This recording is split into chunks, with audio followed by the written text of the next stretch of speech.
ఇవాళ వీడియో వచ్చేసరికి Samsung Galaxy F70 ఈ స్మార్ట్ ఫోన్ అయితే లాంచ్ అయిపోయింది. దానికి సంబంధించిన ప్రైస్ ఏంది, స్పెసిఫికేషన్స్ ఏంది డీటెయిల్ ఎక్స్ప్లెనేషన్ చేస్తాను. చిన్న రిక్వెస్ట్ ఏంటంటే ఛానల్ అయితే సబ్స్క్రైబ్ అయితే చేసుకోండి. సో ఇక్కడ మీరు చూసుకోవచ్చు అఫీషియల్గా సేల్స్ కూడా స్టార్ట్ అయిపోయినాయి. అండ్ ఇక్కడ అఫీషియల్ వాళ్ళ వెబ్సైట్ చూసుకుంటే 14,000 ప్రైస్తో పాటు ఉంది. కొన్ని హైలైట్స్ అయితే చూసుకుందాం. సో మెయిన్ హైలైట్ ఏంటంటే మాత్రమే బ్యాక్ సైడ్ డిజైన్ అయితే బాగా నచ్చింది నాకు. F సిరీస్ నుంచి F సిరీస్ ఈ స్మార్ట్ ఫోన్ హైలైట్లో చూసుకుంటే 8 maps selfie camera, 50 maps main camera, 2 maps secondary camera. ఈ మధ్య కాలంలో కూడా గమనిస్తే మాత్రమే డ్యూయల్ కెమెరా సెటప్స్ ఎక్కువ వస్తున్నాయి. అండ్ 6 mAh పెద్ద బ్యాటరీ వస్తుంది. లెదర్ ఫినిష్ బ్యాక్ సైడ్తో పాటు కూడా వస్తున్నాయి.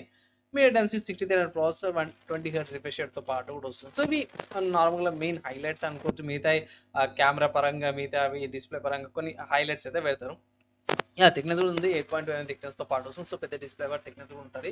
పెద్ద బ్యాటరీ 25 hours ఫాస్ట్ ఛార్జింగ్తో పాటు వస్తుంది. సామ్సంగ్ వాళ్ళ One UI మంచి ప్రాసెసర్తో పాటు కూడా వస్తుంది. దీంట్లో మంచి విషయం ఏంటంటే 6 OS అప్డేట్స్ వస్తాయి. అంటే 6 years దాకా మీరు OS అప్డేట్స్ అయితే చేసుకోవచ్చు.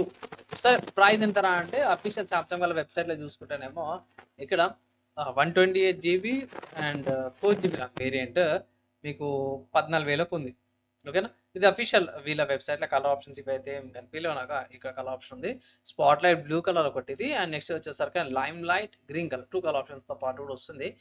సార్ వేరే వెబ్సైట్స్ ఏమైనా ఉన్నాయంటే ఫ్లిప్కార్ట్లో అవైలబుల్ ఉంది. సో ఫ్లిప్కార్ట్లోకి నుంచి పర్చేస్. ఫ్లిప్కార్ట్లో మీకు అదేందో కానీ డిఫరెంట్ ఉంది. లైక్ ఇక్కడ ఫ్లిప్కార్ట్లో చూసుకోవచ్చు. ఇక్కడ రావెన్స్ రోజు అయితే ఎక్కువ కనిపించలేదు కానీ నాకు ఫ్లిప్కార్ట్కి వచ్చేసరికి డిఫరెంట్గా ఉంది. సో ఫ్లిప్కార్ట్లో 128 GB స్టోరేజ్, 4 GB ర్యామ్ వచ్చేసరికి 13,000 ఉంది. అదే అఫీషియల్ సామ్సంగ్ వాళ్ళ వెబ్సైట్లో చూసుకుని 4 GB ర్యామ్ వేరియంట్ 14,000 ఉంది. సో ఒక 1000 రూపీస్ తక్కువ వస్తుంది. అండ్ ఇక 6 GB ర్యామ్ వేరియంట్ కూడా అవైలబుల్ ఉంది. 6 GB ర్యామ్ 128 GB స్టోరేజ్ వచ్చేసి 15,000 ఉంది. సో అది కొంచెం కన్ఫ్యూజన్ ఉంది ఏంది ఇట్లా అనేసి. ఇన్ కేస్ ఒకవేళ గిట్లా మీరు ఈ స్మార్ట్ ఫోన్ ఇట్లా పర్చేస్ చేసుకొని ఆఫర్స్ ఏమైనా అప్లై చేసుకోండి. ఆఫర్స్ అవైలబుల్ ఉన్నాయి. అండ్ ఈఎంఐ ఆప్షన్స్ కూడా అవైలబుల్ ఉన్నాయి. ఈఎంఐ నుంచి కూడా మీరు స్మార్ట్ ఫోన్ అయితే పర్చేస్ అయితే చేసుకోవచ్చు. డీసెంట్గా ఉంది. సో ఇక్కడ అఫీషియల్గా మీరు చూసుకుని అఫీషియల్ వెబ్సైట్లో మీరు చూస్తే ఇట్లా మెయిన్ ఏంటంటే మాత్రం ప్రైస్ ఒకటి మంచిగా అనిపించింది. 13,000 వస్తుంది. ఆఫర్స్ అప్లై చేసుకోవచ్చు. అండ్ February 17th మధ్యాహ్నం 12 గంటలకు సేల్ స్టార్ట్ అయిపోతాయి. మెయిన్ ఏంటంటే కెమెరా బాగుంది. 50 MP మంచి కెమెరాతో పాటు కూడా వస్తుంది. ఇంకా బేసిక్గా 8 MP సెల్ఫీ కెమెరా వీళ్ళైతే నాచ్ వదిలిపెట్టారు, మనకు తెలిసిందే అది. అండ్ దాని తర్వాత రిఫ్రెష్ రేట్ ఒకటి ఇంక్రీజ్ అయింది అనుకోవచ్చు. పెద్ద బ్యాటరీ వస్తుంది. అండ్ సింపుల్గా చెప్పుకోవాలి అంటే ఇది మీడియా డెన్సిటీ 6300 ప్రాసెసర్తో పాటు వస్తుంది. నా దగ్గర సామ్సంగ్ వల్ల M12 ఉంది. M12 కానీ F12 కానీ రెండు కన్సిడర్ చేసుకుంటే దీనిలో మేజర్ చేంజెస్ ఏంది అంటే మాత్రమే ఒకటే చెప్తాను.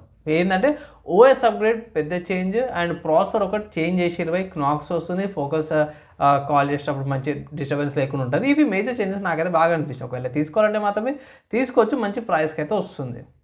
కమింగ్ టు స్పెసిఫికేషన్స్కి వచ్చేసరికి అయితేనేమో డీసెంట్ స్పెసిఫికేషన్స్ వస్తున్నాయి. అక్టోబర్ 6300 ప్రాసెసర్తో పాటు కూడా వస్తుంది. అండ్ 16.73 సెంటీమీటర్స్ పెద్ద డిస్ప్లే, హెచ్ రెజల్యూషన్ వస్తుంది. ఎల్సిడి డిస్ప్లే పెద్దగా అయితే ఏమి ఎక్స్పెక్ట్ అయితే చేయలేము. డ్యూయల్ కెమెరా సెటప్ ఇంత ముందుగా మాట్లాడుకున్నట్టు. డిజిటల్ జూమ్ వస్తుంది. ఫ్రంట్ 8 MP దాకా వస్తుంది. 120 Hz రిఫ్రెష్ రేట్ దాకా స్లోమో వీడియోస్ తీసుకోవచ్చు. 1080p 30fps రికార్డింగ్ తీసుకోవచ్చు. 4 GB RAM 128 GB storage variant. Obviously 128 GB storage వేరియంట్లో మీకు 108 GB అవైలబుల్ ఉంటుంది. 28 GB ఓఎస్ కొంచెం కాస్ట్ పోతుంది కాబట్టి. అండ్ ఎస్డీ కార్డ్ కూడా పెట్టుకోవచ్చు. డ్యూయల్ సిమ్ సపోర్ట్ వస్తుంది. హైబ్రిడ్ స్లాట్ అన్నమాట. అండ్ ఒక సిమ్ కార్డ్, ఒక ఎస్డీ కార్డ్, లేకపోతే 2 సిమ్ కార్డులైనా పెట్టుకోవచ్చు. ఇక్కడ 5Gకి సంబంధించిన బ్యాండ్విడ్త్ అయితే మీరు చూసుకోవచ్చు. మోస్ట్లీ ఇంపార్టెంట్ బ్యాండ్విడ్త్ అయితే ఇక్కడ మెన్షన్ అయితే చేసారు. నెక్స్ట్ చూసుకుంటే వైఫై గురించి చూసుకుంటే డ్యూయల్ బ్యాండ్ వైఫైతో పాటు కూడా వస్తుంది. బ్లూటూత్ వర్జన్ 5.3 వస్తుంది. 3 జాక్, లొకేషన్, జీపీఎస్, గ్లోనస్, బయట క్యాలియస్ క్యూఎస్ఎస్తో పాటు కూడా వస్తుంది అనమాట. అండ్ యూఎస్బీ టైప్ సి 2.0 వస్తుంది. అండ్ ఆబ్వియస్లీ ఆండ్రాయిడ్ ఓఎస్ వస్తుంది. ఆండ్రాయిడ్ 16 వస్తుంది. అండ్ చూద్దాం ఇక్కడ లాస్ట్ మెన్షన్ చేస్తారు వీళ్ళు. అండ్ ఫార్మ్ ఫ్యాక్టర్ వస్తుంది స్మార్ట్ ఫోనే. అండ్ సెన్సార్ వచ్చి ఎక్స్ట్రీమిటీ సెన్సార్, అది gyroscope, finger print sensor, geometric sensor, light sensor, proximity సెన్సార్తో పాటు వస్తుంది. 200 grams వెయిట్, 8.2 థిక్నెస్, 6 mAh బ్యాటరీతో పాటు వస్తుంది. 25 hours స్టార్టింగ్లో హైలైట్ కూడా చెప్పినా కదా అది. అండ్ ఇక్కడ అప్డేట్ చూసుకుంటే ఇప్పుడు ఈ స్మార్ట్ ఫోన్ మీరు పర్చేస్ చేస్తే 6 years కాబట్టి 31st January 2032 దాకా కూడా మీకు ఓఎస్ అప్డేట్స్ వస్తాయి అనమాట. అండ్ ఆల్సో సెక్యూరిటీ అప్డేట్స్ కూడా రెగ్యులర్గా వస్తుంటాయి. అండ్ ఒకవేళ గిట్లా మీరు ఈ స్మార్ట్ ఫోన్ని తీసుకోవాలంటే ఫ్లిప్కార్ట్లో తీసుకోవచ్చు. మంచి ఆఫర్తో పాటు కూడా వస్తుంది. సో 6 years డ్యూరేషన్ అంటే చాలా మంచి డ్యూరేషన్. ఆబ్వియస్గా అప్డేట్ పరంగా కొంచెం స్లో అయ్యే అవకాశం ఉంటుంది కాబట్టి నా ఒపీనియన్‌లో అంటే ఒకవేళ మీరు లాంగ్ డ్యూరేషన్ దాకా తీసుకోవాలంటే 6 జీబీ ర్యామ్ వేరియంట్ తీసుకోండి. అయితే సలహా అయితే ఇస్తాను. ఇంకోటి కొంచెం ఫైల్స్ ఇంక్రీజ్ అయితాయి. దానివల్ల కూడా కొన్ని సార్లు స్లోగా అనిపిస్తది. సో, బేసిక్‌గా యావరేజ్ యూజర్‌కి అయితే ప్రాబ్లమ్ ఏం లేదు కానీ హెవీగా యూజ్ చేస్తాం అది ఇది అంటే గిట్ల వాళ్ళకి కొంచెం ఇబ్బంది ఉండొచ్చు. సో, ఎవరు తీసుకోవచ్చంటే మాత్రమే లాంగ్ బ్యాటరీ కావాలి. బేసిక్ అండ్ హెవీ యూజర్స్‌కి కాకుండా long battery basic and average users ఉంటారు కదా! వాళ్ళకి ఇది పర్ఫెక్ట్‌గా సెట్ అయితది. ఫైనల్లీ ఈ స్మార్ట్ ఫోన్ సంబంధించిన నా ఒపీనియన్ చెప్పినాను. అండ్ ఆల్సో మీ ఒపీనియన్స్ ఏంటి స్మార్ట్ ఫోన్ మీద కొంటారా? కొనరా? లేకపోతే ఇంకేమైనా డౌట్స్ ఉంటే కింద కామెంట్ చేయండి. మాక్సిమం వితిన్ 2, 3 డేస్‌లో అయితే రిప్లైకి అయితే ట్రై అయితే చేస్తాను. ఈ వీడియోకి అయితే ఇంతే, నెక్స్ట్ వీడియోలో కలుసుకుందాం.